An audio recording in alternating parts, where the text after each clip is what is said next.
Welcome into the latest edition of Extra Time. Very much quantity over quality today. Ali's here, Shaka, Stevie in the studio. International week is over. We're starting to focus on domestic weekend. Meanwhile, big news coming out of Los Angeles. Olivier Giroud will be joining LAFC from Milan. The first question is asking what your thoughts on this, Ali. I suppose LAFC have gone down this path. They started with Hugo Lloris coming. Yes.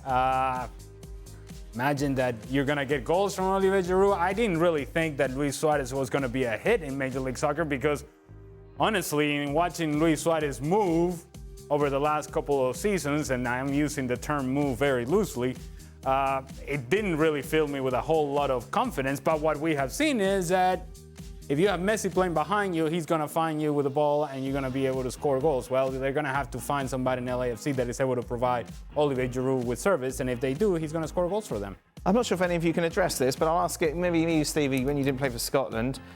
When you aren't called up for your country, what's training like during the international break? Oh, fantastic. It's just mess around, is it? Aye. Like when the teacher goes away on a school trip? Yeah, go and train with the kids or right. The resis, nothing too serious. Yeah. Have a day off. Nice. Chill out. Nice, calm, cool week. Fantastic. Up until Thursday. Oh, you hated it? I hated it. Just doing nothing. Stevie's just set it up beautifully. Yeah, but I hated it. Just because you're professional. You want to be you know me. All day, every day, Dan. All day, every day. I thought you'd be all about the chill out part. No, never a rest day in my world. Oh, man. Wow, now we're lying. Straight lying in this show. Guys, who were your biggest rivals when you played for your national team? Did the opponent's fans throw things at your team? Oh no, this is going down a bad road. And do other crazy antics during heated matches? Right, we start off with bags of urine. Yes. That was common. Yeah. Well, that wasn't with our most heated rivals. By the way, what? Isn't it urine? Urine. Right, this is a discussion we don't need to have. This is vice versa all over again. Wee. No, that's you, Ryan. Yeah, so moving on. From a Trinidad and Tobago perspective, probably our biggest rivals were Jamaica, as the other big nation in Sydney within the Caribbean. But nobody in Jamaica is throwing bags of urine or urine at you. Wow, okay. No, they're not. Right. You know, it's just I've often described the Trinidad and Tobago Jamaica rivalry as a sibling rivalry, and that's where it was, and it didn't spill out into any, for want of a better phrase, into anything more. What were your biggest rival for Venezuela? Colombia. Right. Obviously, because share a border, and we also share a border with Brazil. But let's just say that the difference between Brazil and us didn't quite make it for a rivalry. Yes. Not the case with Colombia. At games with Colombia, I usually packed with. Did you have things thrown at you? I don't remember in particular against Colombia. The times that I received the bags of urine was in CONCACAF Champions League in a game in Costa Rica, actually. Oh, beautiful. That's where I got it most. Costa Rica, as it happens. I'm noticing a trend here. But I will tell you, we went to Uruguay and beat Uruguay 3-0 there. And my father and my brother happened to be in the stands. Nice. And so, but they shepherd. What did they throw at you? They shepherd sort of the Venezuelan fans and then put them into a bus, trying to protect them from the Uruguay fans. And the bus driver was begging, pleading with the fans from Venezuela. Like, look, listen, I know you guys are going to celebrate, but please, don't do it now.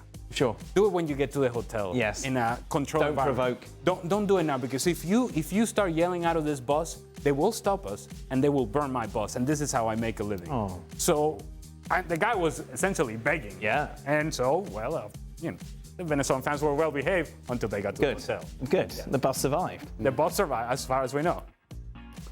No, nothing like that. I mean, obviously England, but But as far as throwing stuff and all that, no. Did you play against England much?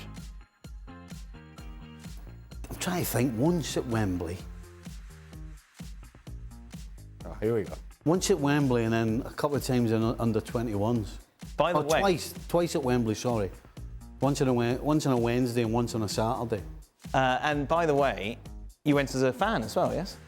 I did, which yes. is one of my favourite chapters in Stevie's book. We can't really talk about it because it's not quite You went to where? family material. So he went to go and watch Okay. Scotland against England. Oh, okay. As a And fan. things happened. Things happen. Brilliant. Well, not brilliant. Interesting things happened. Was Stevie throwing anything? There were no No bats? Whatever you say. No. Pretty sure that's not how you say it, but all There's right. one way to find out. Yes. Yeah, Buy the book. There you go. It's available. Can't find it anywhere. It's sold out There's a new everywhere, run. Stevie. New run coming. Yeah. Steve, who are the underrated British-Irish players of the 70s and the 80s? Oh, you love this question as well, Ali.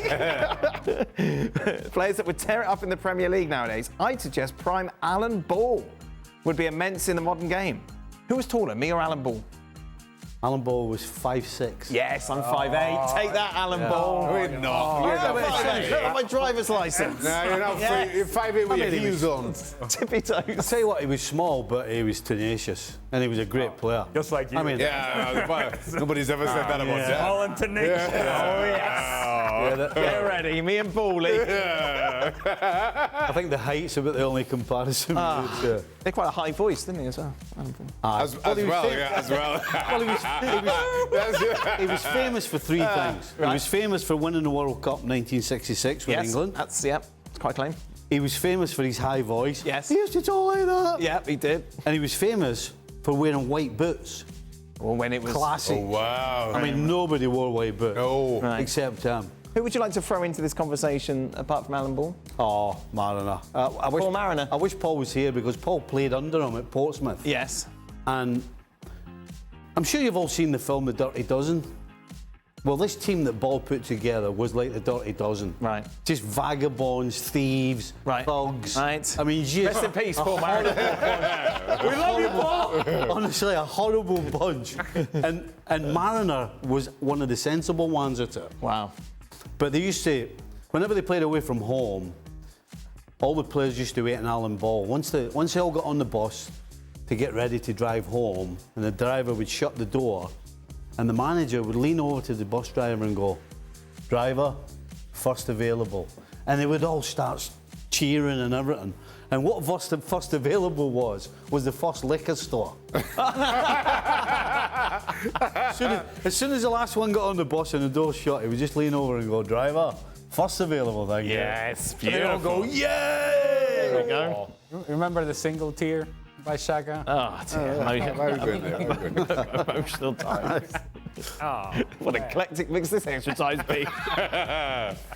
How rough is it to come back from international duty, Ali, especially if you had a long round trip, to get back in the proper mindset with your club team?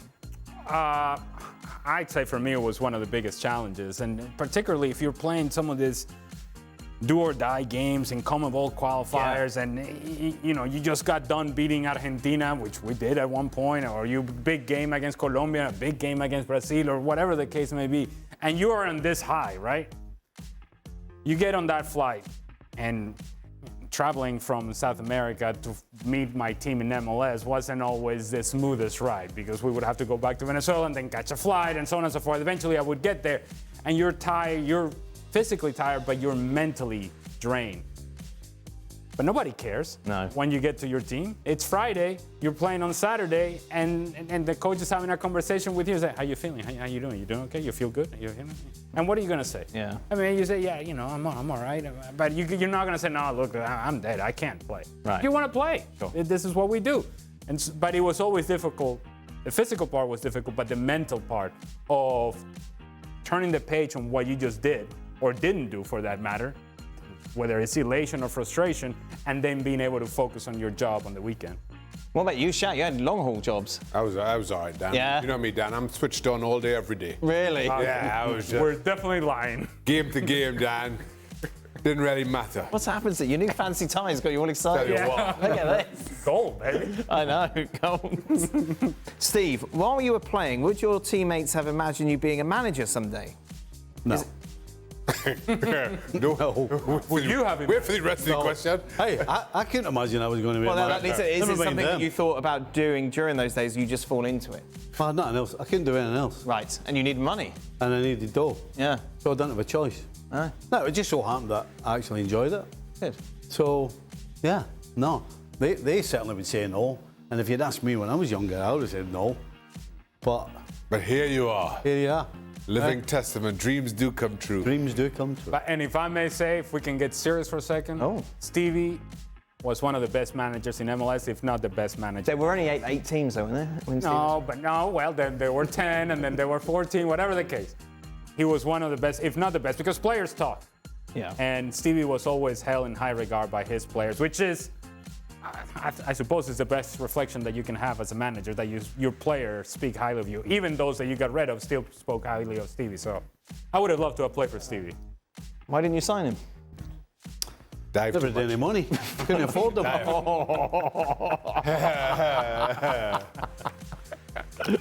Thank you, Stevie. Last one. This got to be for you because these two won't know. It's opening day tomorrow for MLB. Yeah? Any predictions on who will win the World Series? And would anyone like to place a wager? Red Sox will win it. What are you talking Well, about? that's what we mean. Sox will Why win it. can't come to me and Steve? Hey, just because you know nothing about it doesn't mean that we don't. So who's playing for the Red Sox these days? Players. No Mar Garcia Parra. Yeah. Big Papi. Noma, Big Papi. Big Papi. I believe you gentlemen proved my point. Hey, you need a big game, give the ball to Pedro Martinez. Huh? Yeah. Tom Brady. Big Peter. Big Peter.